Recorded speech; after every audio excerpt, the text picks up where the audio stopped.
Bismillahirrahmanirrahim. Assalamualaikum warahmatullahi wabarakatuh.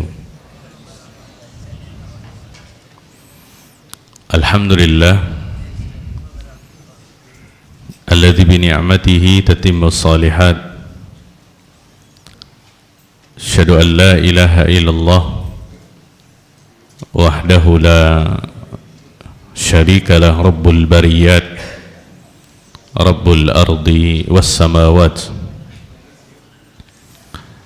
wa ashhadu anna Muhammadan abduhu wa rasuluh adda'i ilal khairat. Rabbi israh li sadri wa yassir li amri wahlul 'uqdatan min lisani yafqahu qawli. Allahumma zidna ilman warzuqna fahman. Allahumma allimna bima yanfa'una wanfa'na bima 'allamtana innaka ala kulli syai'in qadir. Allahumma ya hayy ya qayyum bi rahmatika nastaghith fa aslih lana sya'nana kullah wa la takilna ila anfusina tarfata 'ain. Kaum muslimin dan muslimat, para jamaah yang semoga senantiasa dirahmati dan diberkahi oleh Allah Subhanahu wa taala. Kita lanjutkan membaca tafsir Al-Qur'anil Azim li Ibnu Katsir rahimahullahu taala. Sebelum kita melanjutkan di ayat berikutnya, ayat 276, kita akan mengambil sedikit faedah di ayat yang sebelumnya 275 yang disebutkan oleh Syekh Utsaimin rahimahullah di dalam kitabnya. Ayat alladzina ya'kuluna ar-riba la yaqumuna illa kama yaqumul ladzi yatakhabbathu asyaitanu minal mas ila akhiril ayah. Faedah yang pertama, beliau mengatakan rahimahullah, at-tahziru minar riba. Di ayat ini Allah Subhanahu wa taala memperingatkan kita tentang riba. Haitsu syabbaha akilahu biman yatakhabbathu syaitan minal mas. Dia ini Allah Subhanahu wa taala menyerupakan orang yang memakan riba seperti orang yang pingsan karena kerasukan syaitan. Ya. Dan kita sudah mengetahui banyak dalil daripada Al-Quran, daripada hadis Nabi SAW tentang at-tahdzir minar riba ini. Satu di antaranya ayat yang kita pelajari ini. Jadi nanti orang-orang yang memakan riba di hari kiamat, Allah Subhanahu wa taala akan bangkitkan dia dalam keadaan seperti orang yang kerasukan daripada syaitan. Baik, kemudian yang kedua, anna man ta'amala birriba fa innahu yusab bin nuhmah al-'azimah fi talabih. Seseorang yang bermuamalah dengan riba, dia ditimpa oleh Allah Subhanahu wa taala dengan musibah yang besar dalam pencahariannya, dalam mata pencariannya. Jadi itu bukan nikmat karunia daripada Allah Subhanahu wa taala ketika bertambah hartanya daripada riba, tapi itu adalah musibah yang semakin menjauhkan dirinya daripada Allah Subhanahu wa taala. Yang ketiga, anna syaitan yatakhabbat bani Adam fa yusarri'uhu. Syaitan itu bisa merasuki manusia sehingga membuat dia kerasukan. Wala ibrata biqauli man ankaru dzalikal minal mu'tazilah wa ghairihim. Kita ketahui Mu'tazilah mengingkari hal ini. Mereka mengatakan bahwasanya syaitan tidak mungkin merasuki manusia. Ya, sedangkan sunnah menerangkan tentang itu. Kita pelajari juga di kajian Sabtu malam tentang masalah ini. Di situ beliau mengatakan bahwasanya Ibnu Qayyim rahimahullah di dalam kitab Zadul Ma'ad menyebutkan as-sar'u ila qismaini. Jadi kerasukan itu ada dua bentuknya. Yang pertama karena tekanan, depresi dan yang semisal dengannya. Jadi bisa jadi seseorang dia kerasukan, tapi bukan karena syaitan, mungkin tekanan hidup, masalah yang banyak sehingga dia depresi, sehingga dia putus asa, ya, tidak sanggup, beban pikiran itu ada di pikirannya. Nah, di sini beliau mengatakan wa hadza yudrikuhul atibba, ini bisa diobati oleh para dokter yang seperti ini. Wa yuqirrunah, dan mereka mengakui hal ini, wa yu'alijunahu, sehingga orang seperti ini bisa diobati melalui terapi-terapi dan juga obatan-obatan ataupun obat-obat yang diberikan. Wa tsani, yang kedua adalah sar'un minasyaitan, ini kerasukan daripada syaitan. Beliau mengatakan wa dzalika la ilma lil atibba'i bih, ini tidak ada ilmu pada kedokteran. Makanya kalau orang kerasukan dibawanya bukan ke UGD, tetapi justru diobati secara syar'i. Beliau mengatakan wala yu'aliju illa bil adwiyatis syar'iyyah, ya, ini bisa diobati dengan obat-obatan yang syar'i, ya, dengan ruqyah seperti yang katakan qiraatul Quran, ya, kemudian dengan doa-doa yang ma'thurah daripada Nabi sallallahu alaihi wasallam. Ini bisa diobati seperti ini. Dan dia berbeda para jemaah, orang yang betul kerasukan oleh syaitan atau orang yang karena sakit. Ya, ada sebagian ketika dia seperti orang kerasukan, tiba-tiba orang berkumpul mengelilinginya membacakannya Al-Quran, padahal dia bukan kerasukan. Karena kalau dia kerasukan dibacakan ayat, dia akan merespon secara frontal biasanya. Ya, nah yang seperti ini harus dibawa ke dokter untuk mengobatinya. Ya, jadi tidak setiap kerasukan itu pasti daripada syaitan. Dan kita mengetahui tanda-tanda dan juga gerakan-gerakan daripada orang tersebut. Ada juga dia buat-buat sendiri gitu. Ya, dia bukan kerasukan sebenarnya, tapi dia sengaja melakukan itu. Ada juga yang seperti itu. Jadi kalau seandainya kerasukan karena depresi atau apapun, itu kedokteran perginya. Tapi kalau kerasukan karena syaitan, itu diobati secara syar'i. Dan kita semua berjamaah sejatinya bisa meruqyah. Dengan afdolnya kita itu meruqyah kita sendiri, diri kita sendiri. Ya. Adapun efek bacaan yang kita baca terkait tentang bacaan tersebut, itu tergantung kepada bagaimana kita memahaminya.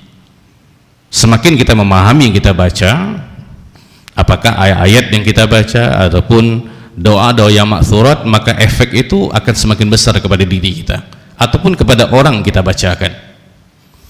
Kan di antara keistimewaan orang-orang tidak pernah minta ruqyah berjamaah, dia akan masuk surga tanpa hisab. Termasuk di antara 70.000 umat Nabi sallallahu alaihi wasallam yadkhulunal jannata bighairi hisab. Satu di antaranya adalah orang yang tidak pernah minta untuk diruqyah.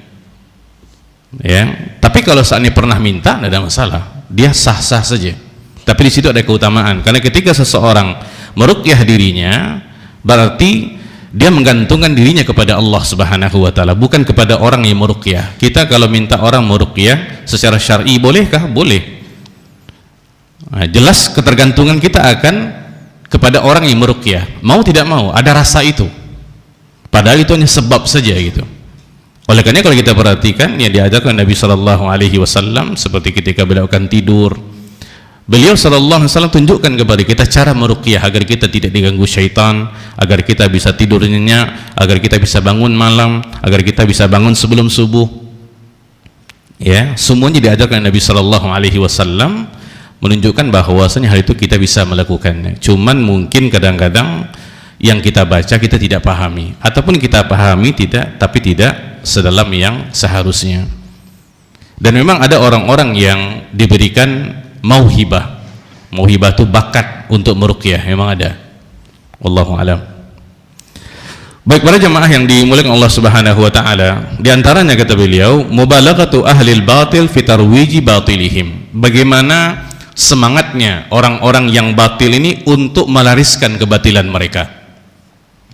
li'annahum ja'alul maqisah wal maqis alai, sehingga mereka menjadikan cabang itu dia seperti asal.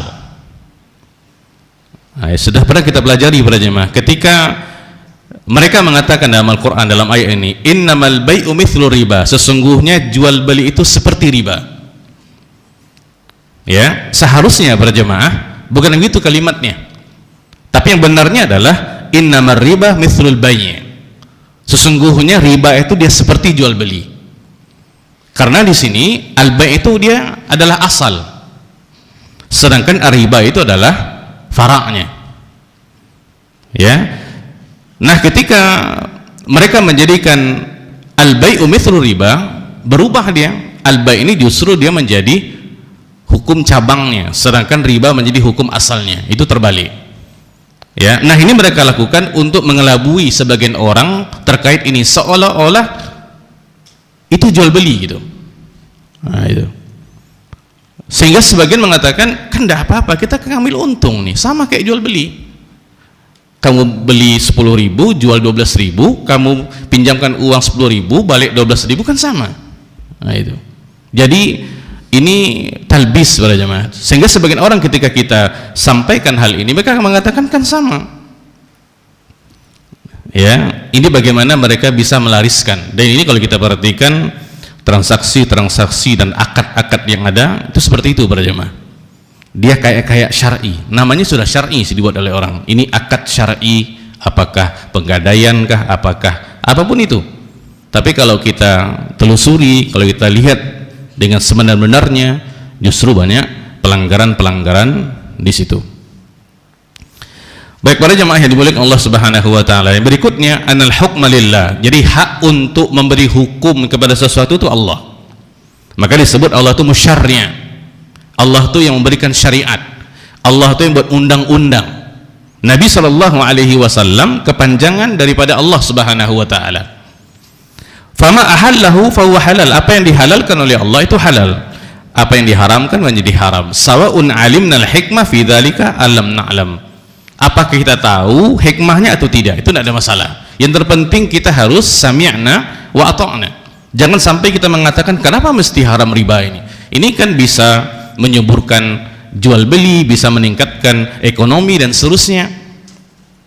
Ya, li'annahu ta'ala radda qaulahum, karena Allah membantah ucapan mereka, innamal bai'u mithlu riba biqaulih. Allah mengatakan wa ahallallahu al-bai'a wa harrama riba. Allah menghalalkan jual beli dan mengharamkan riba. Jadi yang menghalalkan jual beli itu Allah, yang mengharamkan riba juga Allah. Kenapa demikian? Ini haknya Allah, ini pekerjaannya Allah Subhanahu wa taala. Fakannahu qala, sallallahu alaihi mengatakan, laisal amru ilaikum, ini bukan urusan kalian. Ini haram, ini halal, ini bukan urusan kalian. Wa innama huwa ilallah, tapi ini dikembalikan kepada Allah. Ya, kita tahu atau tidak tahu hikmahnya itu tidak ada masalah. Ada sebagian hukum yang kita tahu hikmahnya, ada yang tidak. Yang tidak tahu seperti jumlah salat ini berjamaah. Kenapa salat maghrib mesti 3, isya 4, subuh mesti 2? Kenapa subuh itu tidak 4 dia? Semuanya kita kembalikan kepada Allah Subhanahu wa taala. Kita hamba mengikuti perintah daripada Allah, selesai. Baik para jemaah yang dimuliakan Allah Subhanahu wa taala, yang berikutnya beliau mengatakan anna bainar riba wal bai' farqan aujaba ikhtilafahuma fil hukmi. Di antara riba dengan jual beli itu ada perbedaan yang sangat jelas, sehingga ketika berbeda hakikatnya juga berbeda hukumnya. Ya, sudah kita tahu tadi jual beli ini halal hukumnya, sedangkan riba ini haram. Fa inna na'lam anna Allah ta'ala la yufarriq baina syai'aini fil hukmi illa wa bainahuma farqun fil illah. Dan kita mengetahui para jemaah, Allah Subhanahu wa taala tidak akan membedakan di antara dua sesuatu dalam hukum, satu halal, satu haram, kecuali di antara keduanya ada perbedaan dari segi sebabnya. Wasababul muqtadi liikhtilafihima, dan sebab itulah yang membuat perbedaan di antara keduanya. Jual beli para jemaah itu adalah sesuatu yang dihalalkan oleh Allah Subhanahu wa taala. Ya, ilahnya apa dia? Dia taradi, saling redho. Itu kan salah satu di antara syarat sahnya jual beli, taradi. Suka sama suka. Ya, sedangkan kalau riba Itu tidak suka sama suka berarti. Sebagai mengatakan, Ustadz, ini riba ini kalau terjadi itu kan taradi di antara nasabah dengan investornya. Kita katakan kalau yang haram itu tidak ada taradi di situ. Allah jelas mengatakan itu sudah memakan harta saudara kita dengan cara yang batil. Jadi yang satu halal, yang satu haram, dan ilahnya berbeda. Kalau yang baik ini jelas, ketika kita melakukan transaksi jual beli yang kita cari adalah untung, untungnya syar'i dan dia berkah berjamaah. Disebut hadis Nabi sallallahu alaihi wasallam, wa burika lahuma fil bai'. Kalau di antara penjual dengan pembeli transparan, jujur ketika mereka melakukan transaksi, Allah akan berkahi hartanya. Tapi kalau riba itu jelas hukumnya haram. Ya. Nah, di situ mengambil keuntungan tanpa diridhoi oleh saudaranya. Memakan harta saudara kita dengan cara yang batil. Ya, satu langit, satu bumi berjamaah. Bedanya sangat jelas. Walaupun mungkin orang mengatakan kan sama-sama ambil untung, Ustaz. Betul. Tapi ini untungnya syar'i karena halal, ini untungnya ghairu syar'i, kenapa? Ini haram. Ya. Nah, disinilah perbedaan. Jadi ketika Allah Subhanahu wa ta'ala membedakan hukum, pasti ilahnya juga beda. Ilah itu sebab hukum itu ada. Ya, dan ini sudah dikaji oleh para ulama dahulunya tentang masalah ini. Tidak mungkin dia berbeda tapi ilahnya sama. Itu tidak mungkin. Ya. Dan kalau kita perhatikan transaksi jual beli yang halal sangat banyak. Makanya kan asal dalam muamalah kan halal berjamaah. Kecuali ada yang mengharamkannya. Beda kalau ibadah konsepnya. Kalau ibadah kebalikannya, asal dalam ibadah itu adalah haram kecuali ada dalil yang menghalalkannya. Makanya kalau orang beribadah perlu dalil. Sedangkan kalau muamalah, ya tidak perlu seperti itu. Tapi kalau kebiasaan-kebiasaannya, kaidah-kaidahnya tidak menyalahi syariat, tidak ada masalah, diperbolehkan. Ya, ini dua hal yang berbeda berjamaah. Baik, oleh jemaah yang dimuliakan Allah Subhanahu wa taala, yang berikutnya beliau mengatakan, annama akhadhal insan minar riba qabla al-ilmi fa huwa halalun lahu bi syarti ayyatub wa yantahi. Seseorang yang bermuamalah dengan riba, dia dapat keuntungan daripada riba, bahkan bertahun-tahun. Qabla al-ilmi, tapi dia tidak tahu sebelum itu. Puluhan tahun dia melakukan hal itu, dia tidak tahu. Fa huwa halalun lahu. Nah, keuntungan daripada riba itu sebelum dia tahu itu halal untuknya. Bisyartin, dengan syarat kata beliau, ayyatub wa yantahi. Dia harus bertaubat dan selesai, tidak lagi bermuamalah dengan riba. Tapi kalau dia bermuamalah, dia tahu, dia bertaubat, dia buat lagi, itu haram berjamaah. Ya, ini yang Allah sebutkan di ayat yang setelahnya, faman ja'ahu mau'izatun min rabbih fantaha falahu ma salaf. Barang siapa yang datang mau'izah, peringatan daripada Rabbnya, fantaha, dia berhenti, dia bertaubat dan berhenti, meninggalkan riba tersebut, tidak lagi bermuamalah dengannya, maka Allah mengatakan falahu ma salaf, untuknya yang sudah berlalu. Ya, mungkin ada di antara kita yang berkecimpung di riba bertahun-tahun, dia punya rumah, dia punya properti apa saja, banyak. Nah, setelah dia tahu, dia bertaubat. Nah, yang dia dapatkan daripada riba ini itu jadi halal dia. Dengan syarat dia harus bertaubat dan berhenti. Berhenti itu bukan setengah-setengah berjamaah, bukan. Oh, saya berhenti nanti dulu Ustaz, nunggu pensiun kayaknya nih. 2 tahun lagi nih contohnya. Enggak. Wayantah itu mesti berhenti. Nah, itu. Karena kalau larangan berjamaah kita harus tinggalkan serta-merta. Tidak seperti perintah dia, boleh setengah, boleh setengah, boleh setengah. Ya. Baik, para jemaah yang dimuliakan Allah Subhanahu wa taala, di antaranya beliau mengatakan, annahu law taba minar riba qabla an yaqbidahu fa innahu yajibu isqatu. Kalau dia bertobat daripada riba sebelum dia mengambilnya, jadi dia sudah transaksi ini, ya, kemudian dia tahu itu riba, dia belum lagi melakukan ataupun mengambil keuntungan daripada transaksi tersebut, maka beliau mengatakan fa innahu yajibu isqatu, dia harus menggugurkan hal itu, dia harus meninggalkannya. Dia tidak boleh mengatakan, oh ini tanggung nih, setelah saya ambil nanti bos saya bertaubat. Itu enggak. Ini qabla ayyaqbidahu. Ya, qabat itu kan serah terima para jemaah. Dari mana diambilnya? Allah mengatakan fantaha, liqaulihi ta'ala fantaha. Jadi harus berhenti serta-merta. Ya, walaupun dia sedang dalam keadaan bertransaksi. Wa man akhadhahu ba'dal ilmi, seseorang yang mengambil riba setelah dia tahu, fa innahu lam yantahi, itu sama dengan dia belum berhenti. Ya, karena Allah mengatakan fantaha itu fiil madhi, berarti dia sudah meninggalkannya, selesai. Ya, tapi kalau dia mengambilnya setelah dia tahu, jelas dia berdosa. Itu dosa besar para jemaah. Baik para jemaah yang dimuliakan Allah Subhanahu wa taala, yang berikutnya ra'fatullahi ta'ala biman sya'a min ibadih, bagaimana sayangnya Allah kepada hamba-hambanya yang Allah kehendaki. Ya, Allah mengatakan faman ja'ahu mau'izatun min rabbih fantaha. Ini bagi orang-orang yang dikehendaki oleh Allah Subhanahu wa taala untuk bertobat para jemaah. Ketika datang peringatan, dia langsung mengetahuinya dan meninggalkannya. Itu taufik namanya para jemaah. Karena banyak juga orang yang tahu, bahkan dia mempelajarinya tapi tidak bertobat. Ya, jadi kan ilmu itu ada dua, berarti ilmu yang bermanfaat, memberikan dampak positif kepada orangnya sehingga membuat dia takut kepada Allah Subhanahu wa taala. Ada ilmu sebatas pengetahuan, banyak orang tahu, mungkin dia mengarang buku tentang masalah itu, tapi tidak membuat dia gentar dengan ancaman-ancaman, peringatan-peringatan. Ini menunjukkan bahwasanya Allah Subhanahu wa taala sangat sayang kepada hamba-hambanya yang Allah kehendaki. Kita dipilih oleh Allah Subhanahu wa taala para jemaah. Jadi seolah-olah kita berada di kubangan dosa hitam, Allah ambil kita, Allah keluarkan kepada taufik, petunjuk dan cahaya daripada Allah Subhanahu wa taala. Lihat sayangnya Allah Subhanahu wa taala kepada kita para jemaah. Di antaranya at-tahdzir min ar-ruju' ila riba ba'dal mau'izah. Ini peringatan seseorang yang kembali kepada riba setelah dia mengetahuinya. Jadi para jemaah, seseorang ketika dia melakukan dosa, ya, kemudian datang kepadanya nasihat, dia tinggalkan, itu luar biasa. Itu orang yang baik. Tapi kalau dia kembali setelah dia tahu, nah ini berat para jemaah. Walaupun yang dilakukan sama, tapi beda konsepnya. Kalau yang pertama tadi dia tidak tahu. Kalau sekarang dia sudah tahu. Nah, itu berat bebannya para jemaah.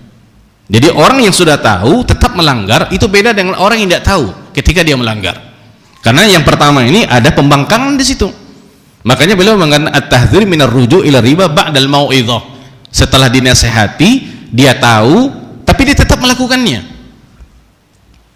Nah, ini bahaya para jemaah. Itu sebagian dahulu di awal-awal kajian ya. Saya pernah mendengar ketika di pondok pesantren dulu, tidak usahlah kita banyak-banyak ngaji. Kalau kita banyak ngaji, ini kita banyak tahu hukum, susah kita melakukan ini, haram itu salah juga para jemaah. Itu syubhat. Baik para jemaah yang dimuliakan Allah Subhanahu wa taala, yang terakhir beliau mengatakan at-takhwif minat tafa'ul ba'id liman taba minar riba.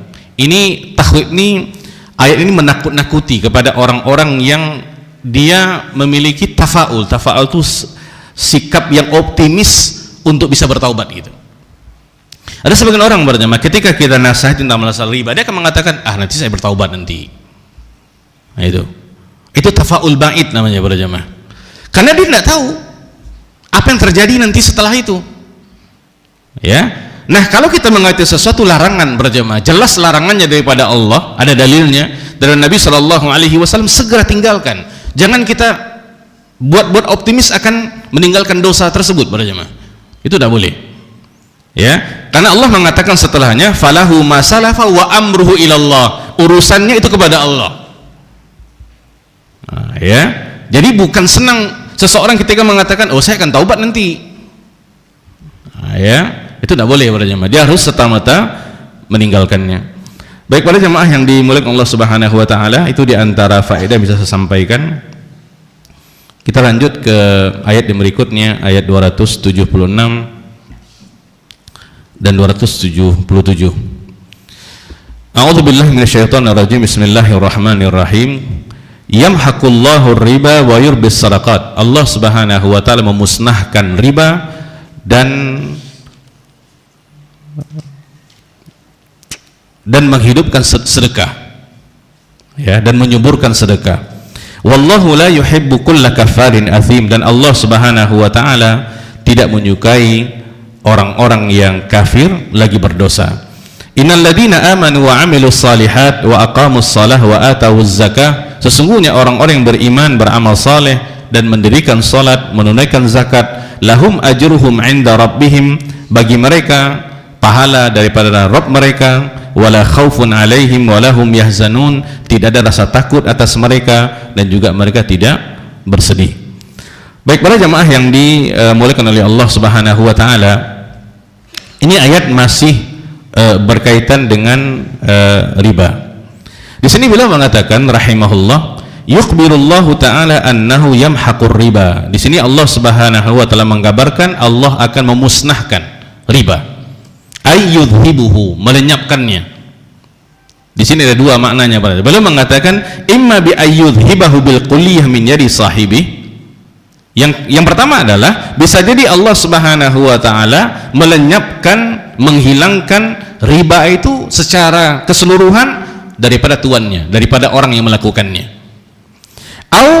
Atau yahrimahu barakata malihi falantafi'u bi, atau Allah haramkan untuknya, halangi untuknya keberkahan daripada hartanya sehingga tidak bermanfaat untuknya. Jadi hartanya banyak tetapi juga musibah-musibah yang menimpanya banyak. Ya, jadi dua para jemaah. Bisa jadi zatnya yang akan Allah hilangkan, Allah musnahkan daripada orangnya. Bisa jadi keberkahan daripada harta tersebut. Jadi hartanya banyak tetapi tidak memberikan manfaat kepadanya. Bisa jadi mungkin dia berinfak para jemaah, tapi infaknya bukan kepada yang syar'i. Jadi dia habiskan harta tersebut untuk sesuatu yang tidak diridhai Allah Subhanahu wa taala. Dan senantiasa musibah-musibah akan dia hadapi, sehingga keberkahan daripada harta itu tidak ada, walaupun mungkin orang melihatnya dia memiliki harta yang sangat banyak. Bal yu'adzibuhu bihi fid dunya, Allah akan menyiksanya nanti di dunia, wa yu'aqibuhu alaihi yaumal qiyamah, dan Allah Subhanahu wa taala akan menghukumnya nanti pada hari kiamat. Jadi double para jemaah. Pelaku riba, Allah Subhanahu wa taala akan cabut keberkahan harta daripadanya. Jadi mungkin secara zat hartanya banyak tetapi tidak memberikan manfaat kepadanya, hatinya gelisah, ketakutan, banyak musibah-musibah, penyakit ya yang akan menimpanya, sehingga banyaknya hartanya daripada riba tersebut tidak memberikan manfaat yang baik untuknya. Di dunia dia tersiksa, di akhirat siksaan akan menunggunya. Kama qala ta'ala, seperti Allah sebutkan para jemaah di dalam Al-Quran, dalam surah Al-Ma'idah ayat 100, Allah mengatakan qul la yastawil khabithu wat thayyibu, katakanlah tidak sama sesuatu yang buruk dengan yang baik, tidak sama. Jadi kalau kita ingin terapkan para jemaah, al-bai' itu thayyib, jual beli itu baik karena mengambil keuntungan dengan cara yang syar'i, sedangkan khabith itu adalah buruk, mengambil keuntungan dengan cara yang batil, itu riba.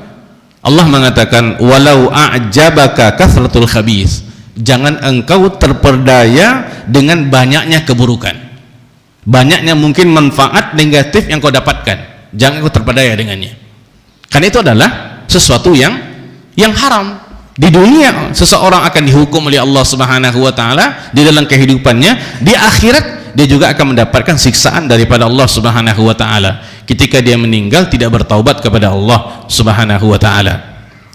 Allah juga katakan dalam surah Al-Anfal, kata beliau, wa yaj'alal khabitha ba'dahu wala ba'd fayarkumahu jami'a fayaj'alahu fi jahannam. Allah Subhanahu wa taala menjadikan al-khabith yang buruk itu sebagian di atas sebagian yang lainnya, fayarkumahu jami'a, Allah kumpulkan, fayaj'alahu fi jahannam, kemudian Allah akan campakkan di dalam neraka jahannam. Allah juga sebutkan di ayat yang lain dalam surah Ar-Rum ayat 39, wa ma ataitum min riban liyarbu fi amwalin nas fala yarbu 'indallah, dan apapun yang kalian datangkan daripada riba untuk menambah harta manusia, kan bertambah harta jadinya para jemaah, maka Allah mengatakan fala yarbu 'indallah, itu tidak akan menambah sesuatu apapun di sisi Allah Subhanahu wa taala, justru malah akan menambah azab, justru malah akan menambah siksaan bagi orang-orang yang melakukannya.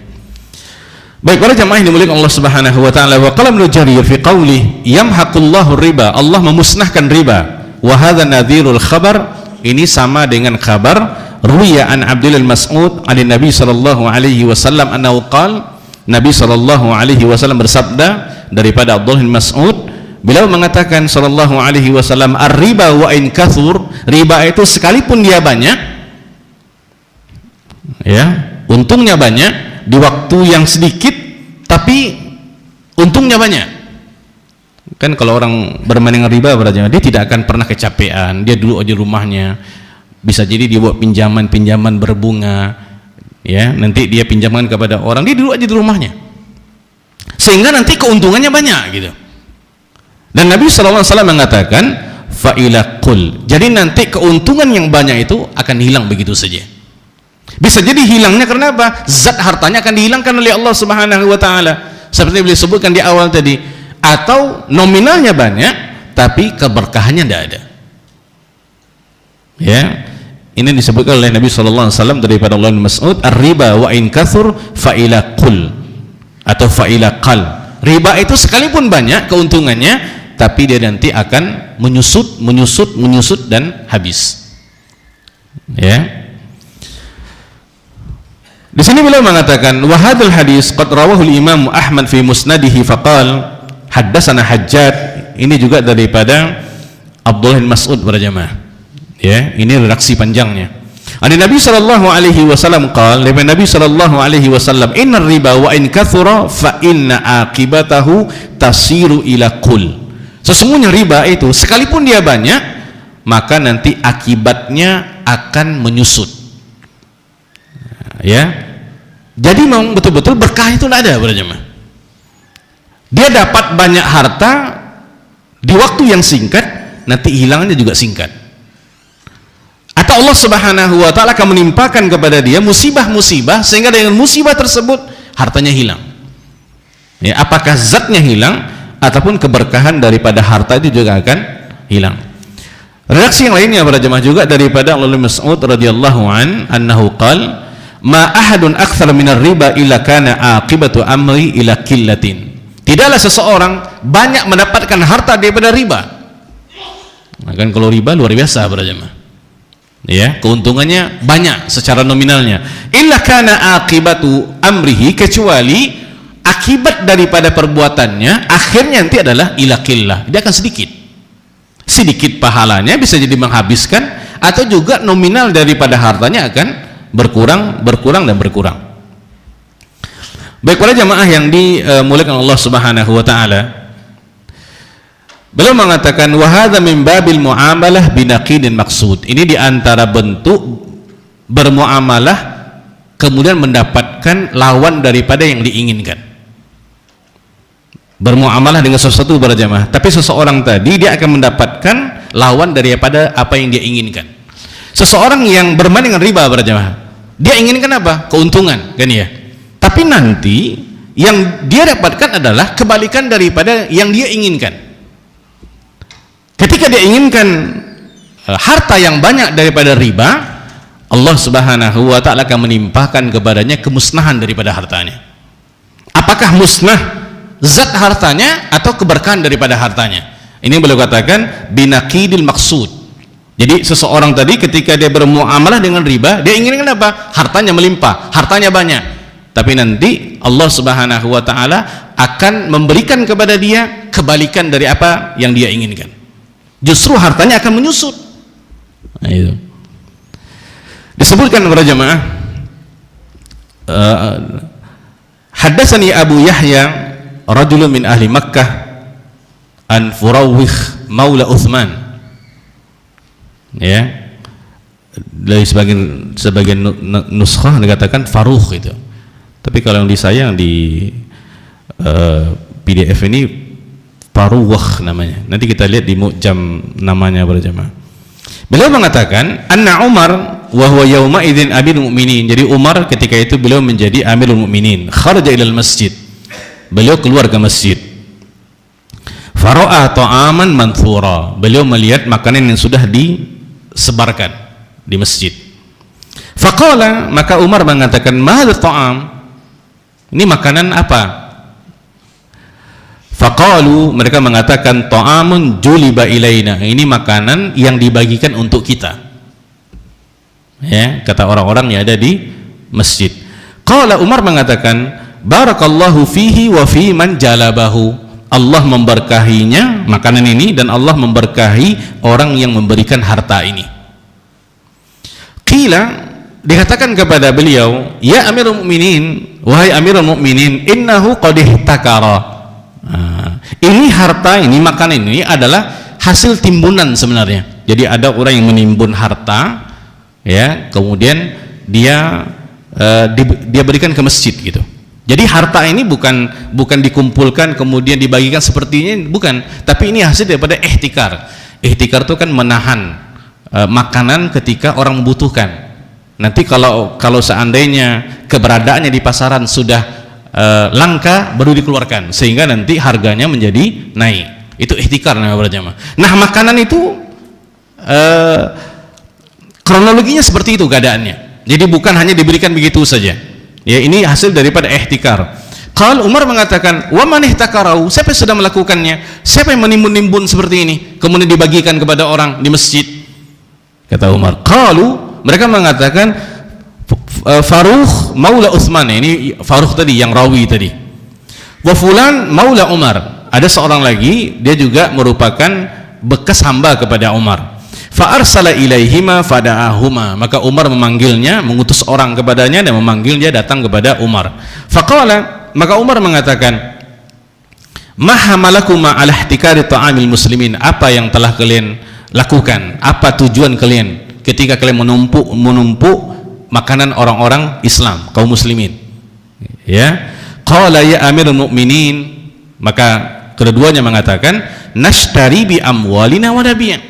Alasan mereka, ini makanan ini kami beli dengan harta kami dan uang kami, kemudian kami menjualnya. Faqala Umar, maka Umar mengatakan, sami'tu Rasulullah sallallahu alaihi wasallam yaqul, aku mendengar Rasulullah sallallahu alaihi wasallam bersabda, man ihtakara 'alal muslimin ta'amahum darabahu Allahu bil iflas au bijuzam. Barang siapa yang menimbun-nimbun harta kaum muslimin, makanan mereka, maka Allah Subhanahu wa taala akan menimpakan kepada mereka iflas, dia akan bangkrut, au bijuzam, atau dia akan ditimpa penyakit kusta. Faqala Farukh inda dzalik, maka Farukh mengatakan, yang pertama, wa'aidullaha wa u'aiduka alla a'uda fi ta'amin abada. Aku berjanji kepada Allah, aku berjanji kepadamu, aku tidak akan mengulangi hal ini. Ini kata Farukh, Maula Utsman tadi. Wa amma Maula Umar, tapi Maula Umar, ya, bekas hamba kepada Umar, dia mengatakan, innama nashtari bi amwalina wa nabi'. Dia tetap berkeras bahwasanya yang dia lakukan ini benar. Jadi dia beli kemudian dia jual. Seolah dia mengatakan kepada Umar, apa yang salah? Nah itu. Ya. Maka Abu Yahya mengatakan, ini rawi hadis mengatakan, falaqad ra'aitu, sungguh aku telah melihat Maula Umar majzuman, ditimpa oleh penyakit kusta, karena dia menyelisih perintah Nabi SAW berjamaah. Karena Nabi tadi mengatakan, berdasarkan dari riwayat pada Umar, man ihtakara 'alal muslimin ta'amahum daraballahu bil iflas au bijuzam. Seseorang yang menimbun-nimbun harta kaum muslimin, ya, Allah Subhanahu wa taala akan menimpakan kepadanya bangkrut, atau dia akan ditimpa dengan penyakit kusta. Ternyata Maula Umar ini ketika dia berkeras dengan apa yang dia lakukan, kekeh dia bahwasanya ini bukan salah, sehingga dia ditimpa oleh penyakit majzuman, penyakit kusta berjamaah. Jadi azab daripada Allah Subhanahu wa taala ketika seseorang menyelisihi perintah Nabi, itu bisa jadi segera ajil berjamaah, bisa jadi ajil, ditunda nanti. Dan itu kalau kita perhatikan kisah-kisah seperti ini berjamaah, itu sangat banyak. Ketika seseorang dengan beraninya menentang perintah daripada Nabi Shallallahu Alaihi Wasallam. Dua kisah yang pernah disampaikan berjamaah ketika Nabi Shallallahu Alaihi Wasallam sedang makan, kemudian beliau melihat ada seorang laki-laki makan dengan tangan kirinya. Kemudian Nabi katakan, makan dengan tangan kananmu. Dia mengatakan, aku tidak bisa mengangkat tangan kananku. Sehingga Nabi marah. Maka semenjak itu dia tidak lagi bisa mengangkat tangan kanannya untuk makan berjamaah. Dan ini merupakan azab, hukuman bagi orang-orang yang secara frontal mengundang murkanya Allah Subhanahu wa taala berjamaah. Jadi azab itu bisa jadi dia ajil, segera, bisa jadi ajil. Ya, dan kita jangan anggap remeh dengan hal seperti ini berjamaah. Ya, seperti disebutkan oleh Abu Yahya ini, sehingga Maula Umar tadi ketika beliau tidak mengendahkan apa yang disampaikan oleh Umar, sehingga beliau ditimpa oleh penyakit kusta. Dalam riwayat yang lainnya para jamaah, walafzuhu man ihtaqara al-muslimina ta'amahum daraballahu bil juzam wal iflas. Ini tidak pakai au tapi waw. Bisa jadi dia bangkrut, dia juga kena penyakit juzam. Juzam ini penyakit kusta. Kalau yang tadi satu di antara dua, ini bangkrut atau dia kusta. Sedangkan riwayat yang satu ini dia bisa jadi kedua-duanya, bangkrutnya iya, penyakit kustanya juga iya. Ini merupakan peringatan para jamaah ketika seseorang dengan berani menyelisihi perintah Nabi SAW secara frontal. Ini yang kita khawatirkan para jamaah, ya, karena sejatinya musibah-musibah yang menimpa kita pada diri kita, mungkin penyakit-penyakit yang menggorogoti kepada anak-anak kita, kita menghadapi kenakalan anak yang luar biasa di harta kita, di keluarga kita, ya, itu bisa jadi karena perbuatan-perbuatan dosa kita sendiri para jamaah. Itu yang harus kita pahami gitu. Bisa jadi itu sekarang atau nanti. Yang pasti setiap dosa akan berefek. Itu pasti para jamaah. Ya, apakah efeknya sekarang atau nanti? Ditunda oleh Allah Subhanahu wa taala sampai nanti pada hari kiamat. Makanya para jamaah, ketika kita mendengar perintah daripada Allah dan Rasulnya dalam Quran dan hadis, kita segera melakukannya semampunya. Ketika kita mendengar larangan, tinggalkan dengan serta-merta para jamaah. Tahu atau tidak tahu kita hikmahnya, yang penting apa? Ini larangan daripada Allah. Maka tugas kita adalah meninggalkan dengan serta-merta. Mungkin ini para jamaah, nanti kita lanjutkan di bagian ayat yang berikutnya di kalimat wa yurbis sadaqat. Yang baik daripada Allah, tidak baik kelemahan daripada diri. Saya pribadi aqulu ma tasma'un, subhanakallahumma wa bihamdik, asyhadu an la ilaha illa anta, astaghfiruka wa atubu ilaik. Wassalamualaikum warahmatullahi wabarakatuh.